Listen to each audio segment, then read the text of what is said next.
Hello, friends. Welcome to Ignite Your Wow, the show that is about everything that is wow. Thanks for tuning in today. So, if you're watching live, please let me know in the comment section. Let me know where you're coming from, and then we can say hi to you. If you are watching this on the replay, please be sure to also tell me that you're watching it. Hashtag replay. And if you like what you hear today, please be sure to share it with your friends. And if you don't want to miss another episode, make sure that you subscribe and share. So I appreciate that. Today we have two sponsors. We have Blue Sky Video Productions. Bruce Himmelblau, he is the king of producing these shows. He is my hero, and I couldn't do this show without him. He's a live stream producer, and he's also a YouTube strategist. So let's bring him on and get the tip of the week. Tip of the week. Hi. How's Hey, it going? Good. So much things have been happening. Things are opening up. But still, the importance of getting your message out there and staying virtual is still important. So if you have not established yourself online with a virtual entity, especially through live streaming, because live streaming is the best way to connect with people and get them to know, like, and trust you without the actual face-to-face. And also it opens you up to so much more, given the fact that you met Natalie. You would never have met her without streaming. So that's perfect. So you expand your borders beyond what you can walk to, drive to, or take a bus to. It's just not your local chamber of commerce anymore, is it? Right. By going live, you open yourself up to exposure to the world. Awesome. I'm not sure if that's properly English, but it's something. It works. We get it. And we can talk about Natalie about what proper English really is. Yeah, she can. She'll clue you in, I'm sure. Okay, thanks. Who else is our sponsor? Cards That Wow. That's me. So actually, what's happening now is I'm ramping up for gift giving season, which is usually Christmas, the holidays. But I have also clients that give gifts to their clients all year round to celebrate an anniversary or a celebration of some sort, or just a thank you for being a client. So you can gifts that wow all year long. And if you have any questions or you want some information, be sure to send me a message. So today we are across the pond again, and I'm so excited.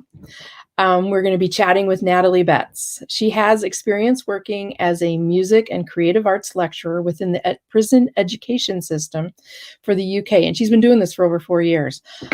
She recently completed her master's of education at the Royal College of Music, conducting research on the personal and social impact of non-accredited music in prison. So we're going to be chatting about that today. And then we're also going to be talking about her charity. So I'm really looking forward to her being here today, and we're not going to keep her waiting any longer. Let's bring on our guest.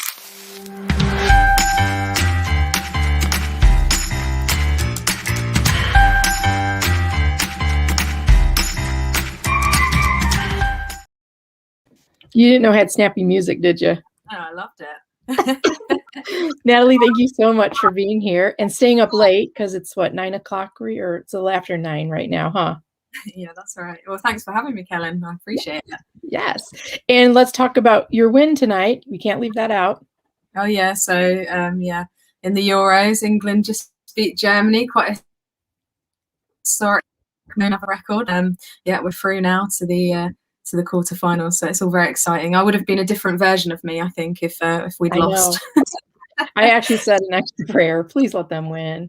I don't want to deal with cranky pants. But the fortunate thing, though, Kellen, is the next game is on Saturday at the exact same time that I start playing a gig with my band. So I'm sad now. Oh my gosh. Well, I'm glad I don't have to deal with that. So let's talk a little bit, if you want to talk a little bit about how, your music, history of your music, and then what you've been doing within the prisons in UK, the lecturing that you do. I'll let you start out wherever you want on that one. Yeah, cool. I've always had like a massive passion for music, and I played in bands since probably like the age of, I started secondary school, so 12, I'd say. Mm-hmm. A little quit before then.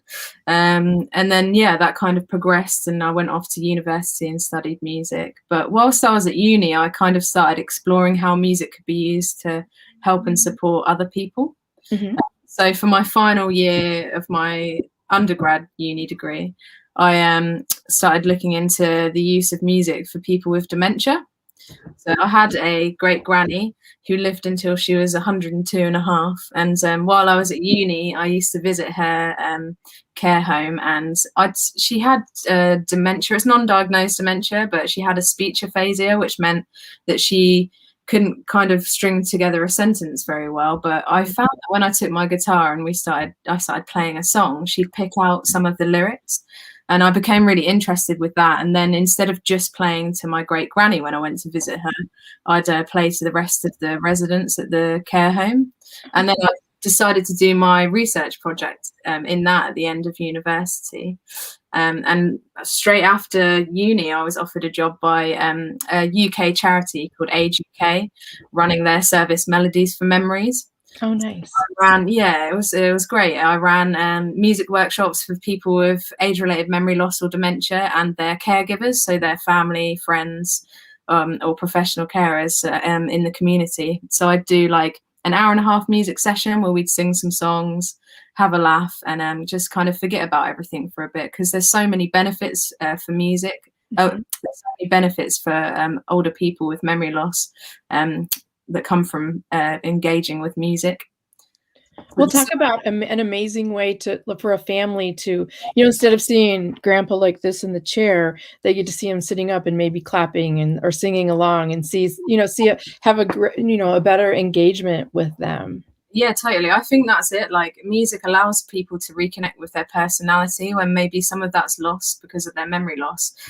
Because it's a different process of recall. So the people that I was working with maybe had lost certain memories, but as soon as that melody started playing, they'd be able to sing the lyrics fluently and remember where they were when they heard it. And yeah, we had a lot of people that came with their partner, and that was a really special thing, seeing them kind of relive the songs of their youth, or maybe the songs that they danced to when they met and things like that.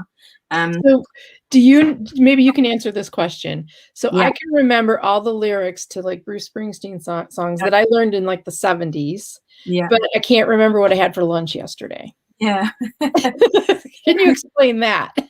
Yeah, it's a different type of, well, there's a few different understandings of it, but it's a procedural memory. So it's like riding a bike, really. They say you never kind of forget it. It's that kind of thing. And also music's attached to so many emotions. So it triggers off lots of different parts of your brain. And that's why we can recall things, recall songs and lyrics where we might have forgotten other things. So it's a pretty amazing tool, really. And I felt like as a musician, like I've got a bit of a superpower here, because I can use my skill playing and singing to kind of have all this other impact and help other people. I think that's how I felt about it. And I worked in that position for, well, unfortunately up until the lockdown last year, when the service had to end. But it was a really magical thing, and that has led me to everything else, because I learned that I can use music with people to support them with whatever it is, hence taking the job in the prison. Right. So are you doing that now, or is that cut off because of COVID as well? Well, yeah, I'm there. I'm not teaching music at the moment. It should be sometime soon, but I've been supporting at the prison in different ways. So I've been covering lessons, or it's been a weird one, to be honest. Like, lockdown for prison education has meant that for a long time we didn't have any direct contact with the learners. And since we've had less restrictions, we've been doing things like teaching through the door, which literally means teaching through the cell door, which is a challenging thing. And hopefully over the next few weeks or months, we'll get more contact with our learners, because they've been locked up in their cells for a long time, and a lot of them are really crying out for kind of purposeful activity and things to do. So what made you help in that way? Yeah, so I was working doing the music for people with dementia weekdays, and then at the weekends I was singing in a wedding band, so a 9-piece funk and soul band. And then I sustained a really bad injury, and had to have some surgery on my vocal cords, and that stopped me singing professionally. Mm. And around about that time, this job came up within the prison, and it was a chance for me to still work within music, but not necessarily rely on my singing voice. Mm-hmm. I'd been doing a bit of work in education before at our local university and college, and I'd had an interest in prison education, and it just felt like, okay, I can't work as frequently with people with dementia. Maybe there's a different cohort of people in the community that I can support. So I took the job there. Yeah, it's almost 5 years ago now. Wow. You took the lemon and made the wonderful lemonade. You didn't let COVID stop you. I mean, did it give you extra time to get your master's? Like, Yeah. did it? Oh my gosh. I mean, like, obviously it's been a terrible thing, hasn't it? Yeah. It gave me the time to write my dissertation, that's for sure. No. I don't know how I would have done that with traveling into work, because the prison that I work with is a bit of a commute away as well. So yeah, but yeah, you're right. Like, the situation with my vocal cords, like, it was a terrible situation, and I went for a period of kind of mourning my identity to a point, because before that point I was Natalie the singer. And I lost that. But I think actually, when I look back on it retrospectively, I opened up different doors that I never would have explored if I'd continued singing. If I'd continued singing, maybe I wouldn't have ended up working in the prison, and that has been a massively positive experience. So what helped you through that? Did you have a family support system, friend, Yes. dog? Well, my friends and family are wonderful, but my greatest support system is my girlfriend, definitely. Yeah. So we've been together, me and Hannah, for about 5.5 years. And she's. You didn't meet her in prison, did you? No. Sorry. Oh, actually, I met her at work though. We worked together. She was a senior member of staff in a residential setting for young people with disabilities. And I did extra hours kind of to make up the cash, doing care work there with her. So we met through that line of work. But nice. And I think, like, when I met her, one of the things that attracted me to her was the fact that she is such a caregiver. She is very caring, very emotionally intelligent, and in tune with people's feelings. And she's definitely provided me with that kind of support when I've gone through challenging times. So yeah, when I had my knock with my voice, like, she was at 100% there. And yeah, she's always there, really. That's amazing. That you're lucky to have that. Yeah, 100%. Okay, so the masters, how has that affected? Is it a teaching style that's different now, or a philosophy? I suppose, like, so the work that I do in the prison, I deliver a music course within the prison, and our prison is a category C, so it's in young offenders and an adult male prison. And the idea with the music course is to re-engage kind of disengaged learners with education. So a lot of the people that I work with have had really negative experiences of school and home life, social life, and the idea for many of them coming into a classroom is anxiety, really. So music's quite an inclusive and friendly way to get back into the classroom, and through music they can develop skills, so wider skills like work or communication, social skills. We can do some English and maths, but within the context of music. And then at the end of the course, the idea is to then point them towards other courses, so they go off and get their English qualifications and things. And I was just I was learning so much from the people I was working with in the prison, that I just thought, I need to share this. And I felt that the best way for me to do that was to do a master's, because then I could do a research project within prison. So yeah, I applied for the Royal College of Music, and it was a brand new course, the Master of Education course, and it was headed up, the course leader was a lady called Jenny Henley, who's a massive figure in the world of prison and music education research. And I got the place and did 2 years there. And it was a really life-changing experience, because the first year you kind of learn all about teaching practices, and you figure out, what are my beliefs, what are my teaching values. And then the second year you conduct some research. So I conducted research on the impact of my course. Mhm. Found out lots of interesting things really with the cohort of learners that I worked with. It's been amazing. So we looked at things like, or I looked at things like, what is it about music that improves people's mood, self-confidence, and motivation? And Mhm. what I got from that is it's all to do with the environment that I create in the classroom. It's one of autonomy support. So the learners get to choose their own targets and their own outcomes, and I'm there just to support them with that. So if they like a certain type of music, or if they want to play a certain instrument, or if they just want to build their confidence, I will kind of plan learning activities to support them with that. And that has a massive impact, because I think a lot of the learners I work with haven't been given autonomy to kind of decide, you know, this is what I want to do, I can do it, and have the backing of someone, I suppose. So, and I've got like 5,000 questions. Okay. What surprised you most about that study? Like you thought, where did that come from? What surprised me most about the study? Or was it all just you kind of, I think I know what this is. I think there were lots of kind of moments of like clarity and things. I think most of it was I'm seeing this comment come up. Eric, yeah. I'm surprised it's not a bedazzled French porn. I love that.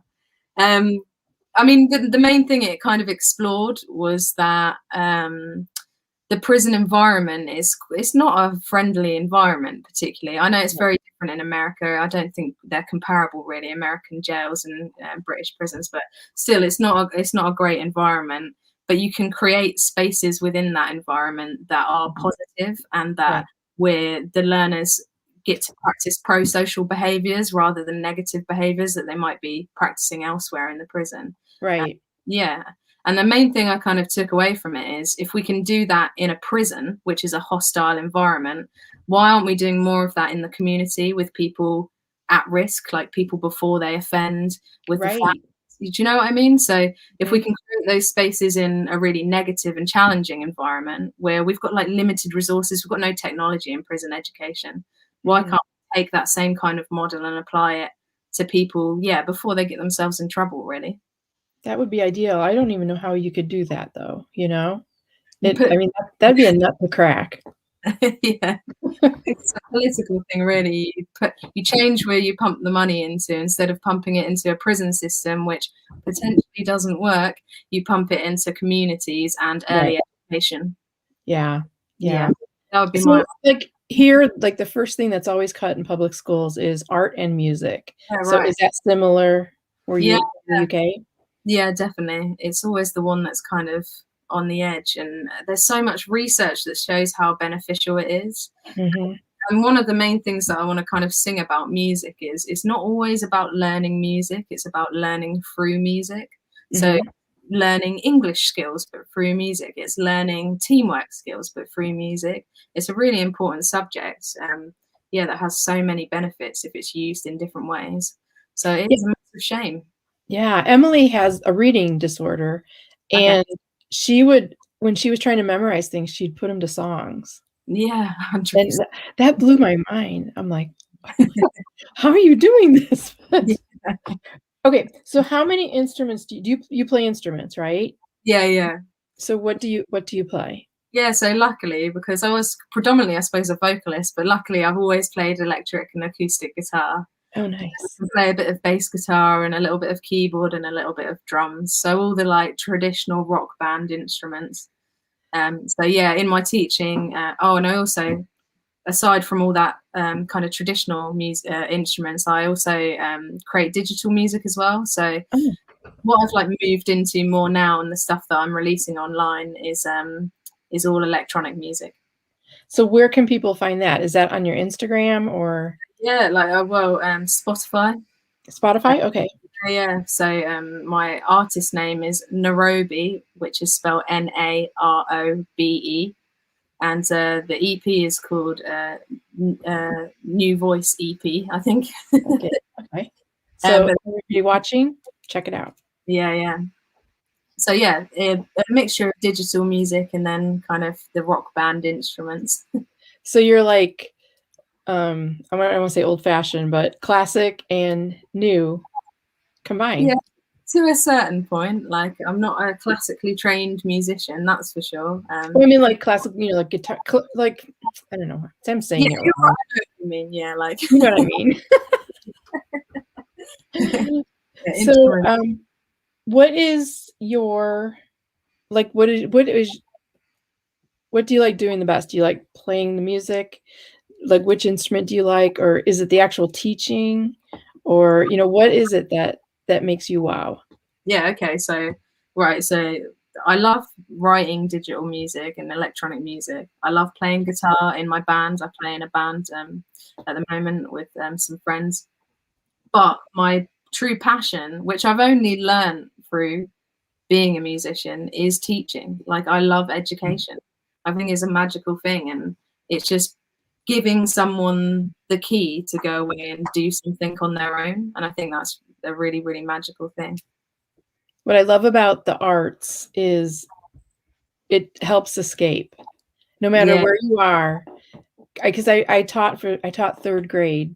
I taught art. I volunteered, yeah, and I loved when the kids they were in a zone. Like, I know some of these kids had some really tough home lives, and it felt like oh god, they're escaping. They're like in this place that's magical and non-chaotic, and that's what I loved most about it. So I know that that's probably what you were just describing. yeah, Okay, yeah. Eric, okay, you like the French horn. You are very good at playing the spoons.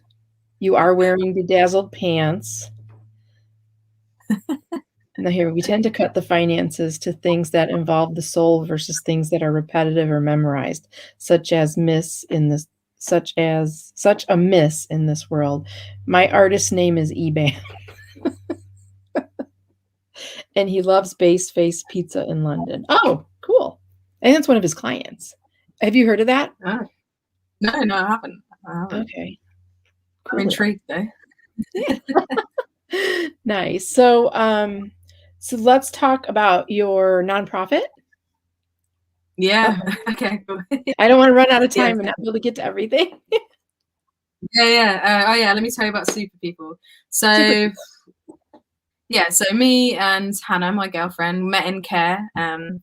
I had a disabled best friend at the time, and my dad is disabled, and we were working with lots of disabled people, and we both kind of realized, or were very aware of the immense barriers that people with additional needs face when accessing things like services, activities, or employment.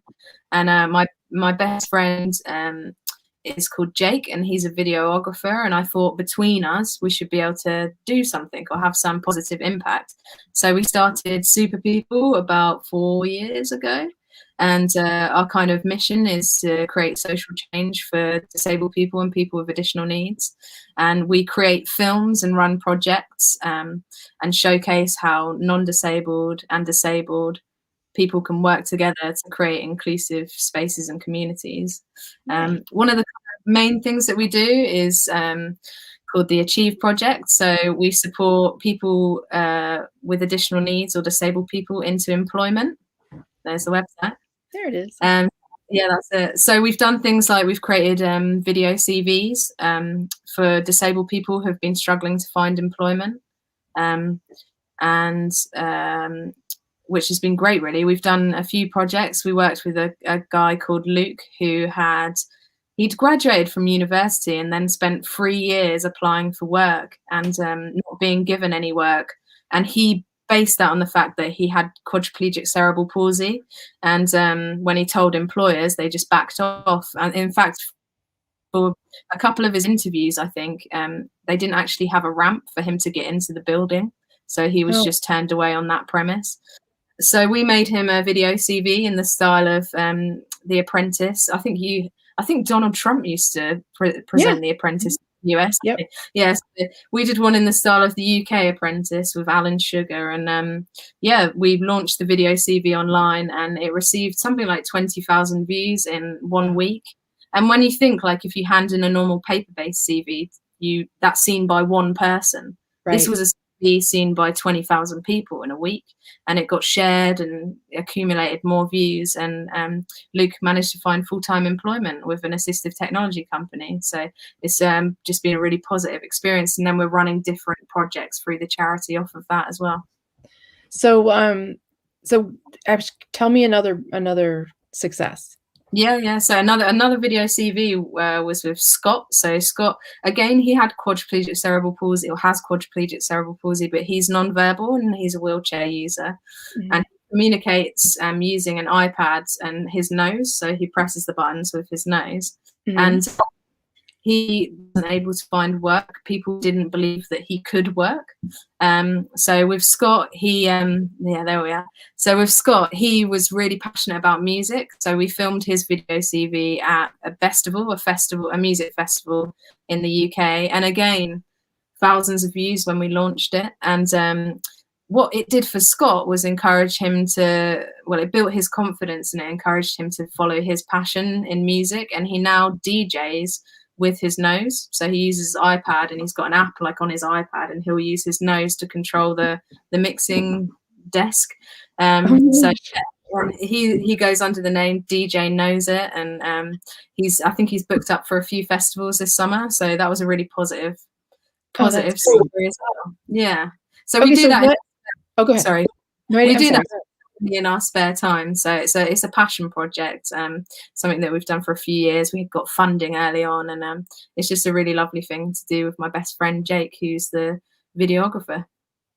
So what does your nonprofit need right now? So we can ask our audience, do you need people to spread the word? What would help you guys out?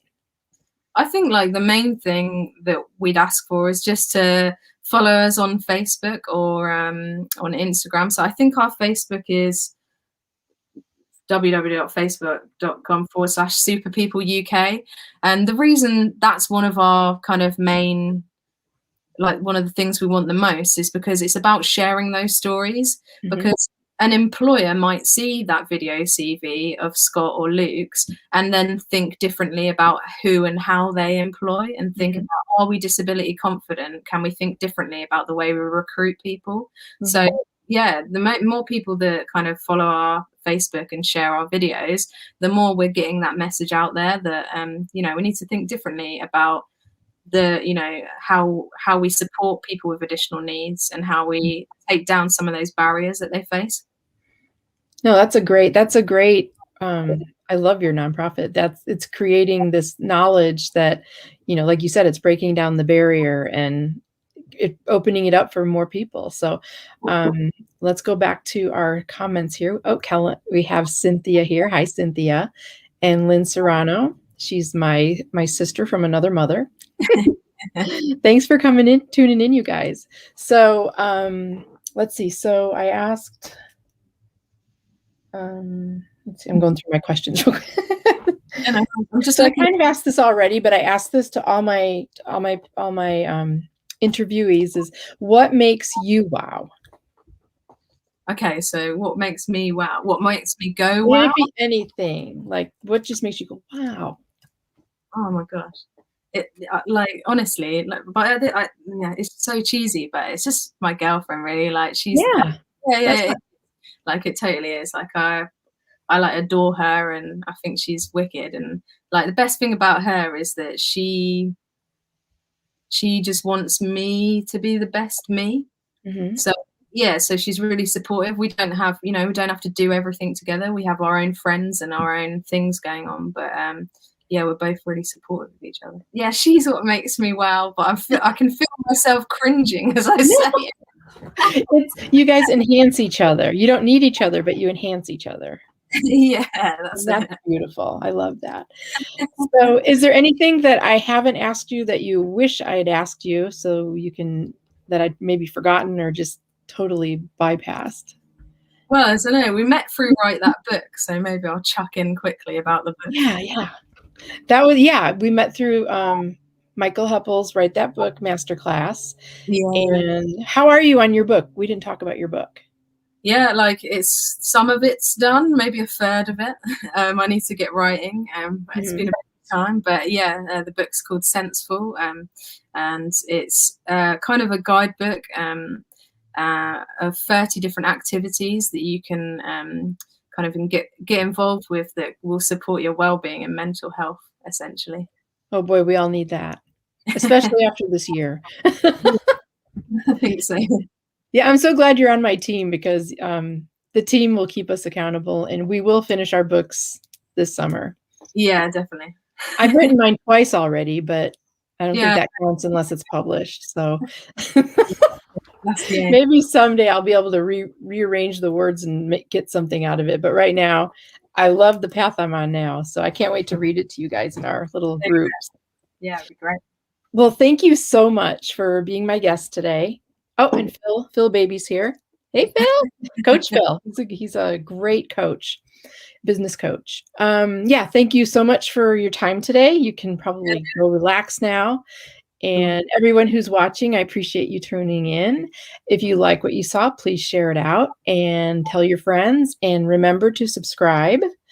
If you want to find out more about Natalie's nonprofit, it's superpeople.co.uk. And we will, until next week, we will see you. And thank you, Blue Sky Video Productions, for your sponsorship. And Cards That Wow is the new set I made for somebody. And Natalie, you'll be getting some too. I just have to figure out what to make, and we'll talk about that later. That's great. Hey, thanks, everybody. Thanks so much, Kellen.